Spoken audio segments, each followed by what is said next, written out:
Hello நண்பர்களே, welcome to mix media. நம்மளோட வீடியோவில் இன்னைக்கு கத்திரிக்காய் மசாலா தாங்க பார்க்க போகிறோம். அதாவது திண்டுக்கல் ஸ்பெஷல் பிரிஞ்சால் மசாலா தான். ரொம்ப சிம்பிளாகவே செஞ்சிடலாம். ஆனால் இந்த ரெசிப்பியை ஒரு கிலோ அளவுக்கு செய்ய நீங்கள் ரெடியாக இருந்தால் மட்டும் ட்ரை பண்ணுங்கள். ஏன்னா செஞ்ச உடனே 10 நிமிஷத்தில் இந்த டிஷ் காலியாயிரும். அவ்வளோ சுவையாக இருக்கும், மக்கள் விரும்பி சாப்பிடுவாங்க. ஒரு தட்டு சோறு இருந்தாலும் 10 நிமிஷத்தில் தீந்துடும், அந்த அளவுக்கு யம்மியாக இருக்கும். ஸோ வாங்க வீடியோக்குள்ளே போகலாம். நான் இன்றைக்கி 1/2 கிலோ கத்திரிக்காய் எடுத்திருக்கேன்.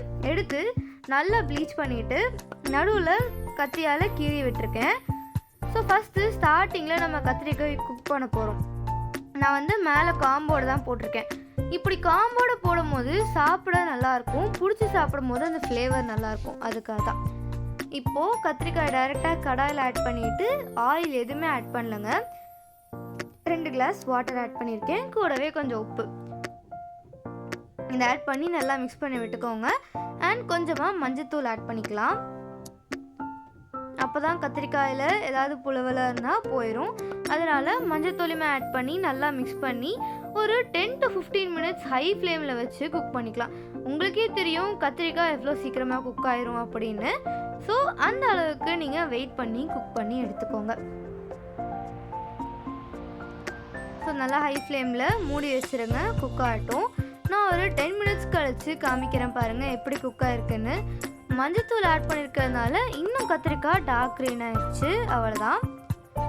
ஸோ நீங்கள் ஸ்மாஷ் பண்ணி பார்த்தீங்கனாலே வெந்திருக்கிறது உங்களுக்கு தெரியும், அந்த அளவுக்கு இருக்கும். ஸோ அதே மாதிரி வச்சுக்கோங்க.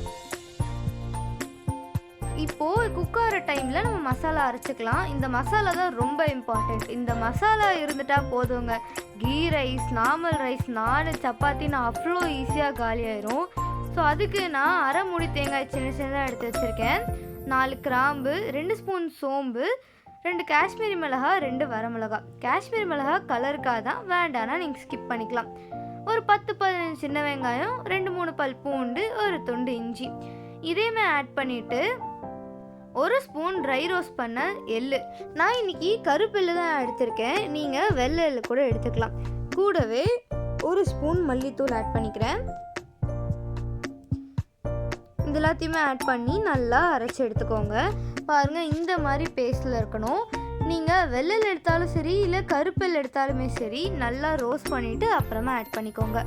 ஸோ இந்த மசாலாவை நம்ம குக் பண்ணணும். மசாலாவில் இருக்க வெங்காயம் எல்லாமே பச்சையாக இருக்கிறதுனால குக் பண்ணுறோம். ஸோ அதுக்காக நான் ஒரு கடாய் எடுத்திருக்கேன். அதில் கடுகு ஆட் பண்ணிக்கலாம். கடுகெல்லாம் பொரியட்டும். கருகாப்பில் ஆட் பண்ணிக்கலாம். ஸோ இந்த ரெசிபி நம்ம எப்படி பண்ண போகிறோம் அப்படின்னா, வெங்காயம் தக்காளி எதுவுமே இல்லாமல் தான் இந்த ரெசிபியை நம்ம பண்ணிகிட்ருக்கோம். சின்ன வெங்காயம் கூட ஆப்ஷனல் தான், நீங்கள் வேண்டானா கூட விட்டுறலாம், அது அவ்வளோ முக்கியமான இன்க்ரீடியண்ட்டே கிடையாது. ஸோ பார்த்தீங்கன்னா இந்த ரெசிபி ஃப்ளட் டைம்ஸ்லலாம் நீங்கள் செய்யலாம். வெங்காயம் தக்காளிலாம் விலை பயங்கரமாக இருக்கிற டைமில் இந்த ரெசிபி செஞ்சு பாருங்கள், பயங்கர யூஸ்ஃபுல்லாக இருக்கும். ஸோ இதையுமே நம்ம நல்லா ரோஸ்ட் பண்ணிக்கலாம்.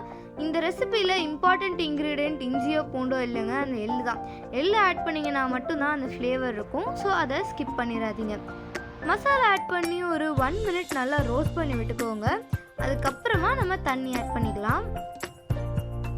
ஸோ தண்ணியுமே ஆட் பண்ணி நல்லா ரோஸ்ட் பண்ணி விட்டுக்கோங்க. இந்த ரெசிப்பியில் நீங்கள் கத்திரிக்காயை நான் ஆட் பண்ண மாதிரி முழுசாக ஆட் பண்ணலாம், இல்லைனா நீங்கள் ஒவ்வொரு ஸ்லைஸாக சாப் பண்ணி கூட ஆட் பண்ணலாம். பட் குழந்தைங்களுக்கெல்லாம் இந்த மாதிரி ஹோல் பிரிஞ்சால் ஆட் பண்ணாதான் பிடிக்கும். ஸோ அதையுமே நீங்கள் ட்ரை பண்ணுங்கள். பிரிஞ்சால் சாப்பிட்டா எனக்கு ரேஷஸ் வரும், இல்லை எனக்கு செட் ஆகாது அப்படின்னு சொல்கிறவங்க கூட இந்த ரெசிப்பியை விரும்பி சாப்பிடுவாங்க. இதுக்கு நம்ம ரெசிபி தாங்க கேரண்டி. ஸோ கூடவே கொஞ்சம் மஞ்சத்தூள் ஆட் பண்ணியிருக்கோம், கலருக்காக தான். இப்போது பாருங்கள், இந்த மிக்சரை நான் ரோஸ்ட் பண்ண ஆரம்பித்து ஒரு 5 to 10 மினிட்ஸ் ஆயிடுச்சு. ஸோ இந்த மாதிரியான கன்சிஸ்டன்சியில் இருக்குது. நம்ம கூடவே 1 ஸ்பூன் உப்பு ஆட் பண்ணிக்கலாம். நம்மளோட கத்திரிக்காய் வேக வைக்கும் போதே ஆல்ரெடி 1 ஸ்பூன் கல்லுப்பு ஆட் பண்ணியிருப்போம். இப்போது மசாலாவுக்கு தேவையான அளவு கல்லுப்பு மட்டும் ஆட் பண்ணிக்கலாம். நம்ம ஆல்ரெடி மிளகாய் ஆட் பண்ணிட்டதுனால மிளகாத்தூள் இல்லை பச்சை மிளகாய் இல்லை பெப்பர் அப்படின்னு சொல்லிட்டு நம்ம எதுவுமே ஆட் பண்ண தேவையில்லை. அந்த காரமே நம்மளோட கிரேவிக்கு கரெக்டாக இருக்கும்.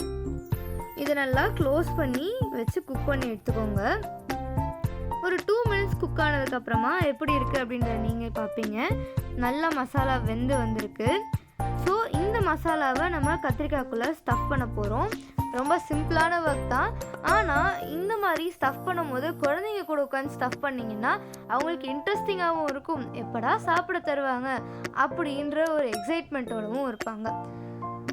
ஸோ பார்த்தீங்கன்னா எப்படி ஸ்டஃப் பண்ணணுன்னா, இந்த ஒரு கத்திரிக்காய் எடுத்திருக்கேன்.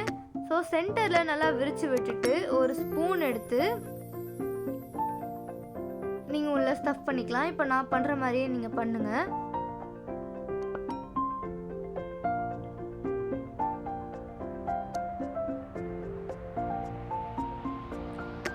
இந்த மாதிரி வச்சாலே போதும்.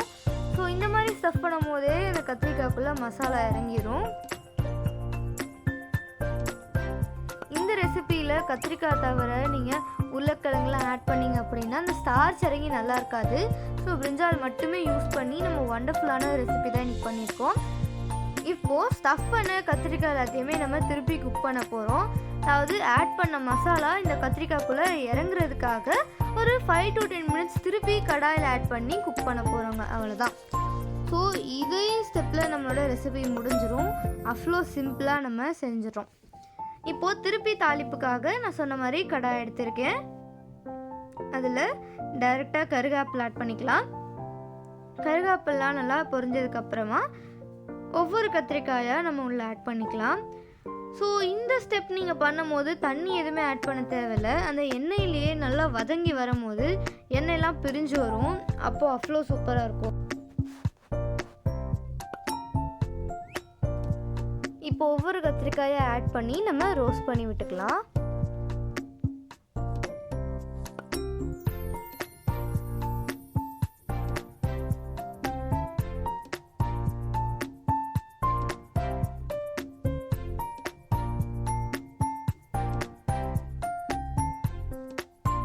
இப்படி ரோஸ்ட் பண்ணும்போது நம்ம ஸ்டஃப் பண்ணுற மசாலா எக்ஸ்ட்ரா இருந்துச்சுன்னா அதை கூடவே ஆட் பண்ணிடுங்க.